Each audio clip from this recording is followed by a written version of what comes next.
കൊച്ചിയിൽ നടിയെ ആക്രമിച്ച കേസിൽ പ്രമുഖ നടൻ ഉൾപ്പെടെ 5 പേരുടെ അറസ്റ്റിന് പോലീസ് മേധാവി അനുമതി നൽകി എന്ന് സൂചന. പ്രതികളുടെ പങ്കാളിത്തത്തെക്കുറിച്ച് കൃത്യത വരുത്തുന്നതിന് സമയമെടുക്കുന്നതിനാലാണ് അറസ്റ്റ് വൈകുന്നതെന്നും സൂചനയുണ്ട്. ദിലീപുമായി ബന്ധമുള്ള യുവനടിയെ ഇന്ന് ചോദ്യം ചെയ്തേക്കും. പീഡന ദൃശ്യങ്ങൾ കണ്ടതോടെയാണ് കടുത്ത നടപടിയിലേക്ക് പോകാൻ അന്വേഷണ സംഘവും പോലീസ് മേധാവിയും തീരുമാനിച്ചത്.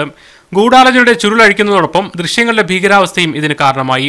പ്രമുഖ നടൻ ഉൾപ്പെടെ 5 പേരുടെ അറസ്റ്റിനുള്ള സാധ്യതയാണ് അന്വേഷണ സംഘം പോലീസ് മേധാവിയെ അറിയിച്ചത്. കാവ്യ മാധവന്റെ അമ്മയോടൊപ്പം ദിലീപുമായി അടുത്ത ബന്ധമുള്ള യുവനടിയെയും ഉടൻ ചോദ്യം ചെയ്തേക്കും. ഇവരുൾപ്പെടെ 5 പേരോട് കൊച്ചി വിട്ടുപോകരുതെന്ന് പോലീസ് ആവശ്യപ്പെട്ടതായാണ് സൂചന.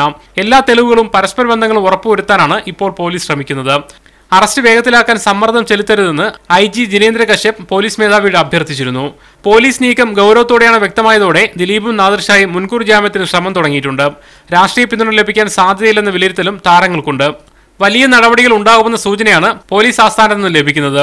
2 ദിവസത്തിനകം നിർണായക വഴിത്തിരിവുണ്ടാകുമെന്ന് മന്ത്രി ജെ മേഴ്സിക്കുട്ടിയമ്മയും മാധ്യമങ്ങളോട് പറഞ്ഞു.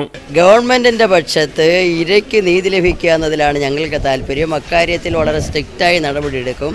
വളരെ കൃത്യമായ അന്വേഷണം മുന്നോട്ട് നീങ്ങുകയാണ്. ഒരാൾക്കും ആശങ്ക വേണ്ടതില്ല എന്നാണ് എൻ്റെ പക്ഷം. കൊല്ലം ബ്യൂറോയ്ക്കൊപ്പം മുഹമ്മദ് അസ്ലം, മീഡിയ 1, തിരുവനന്തപുരം.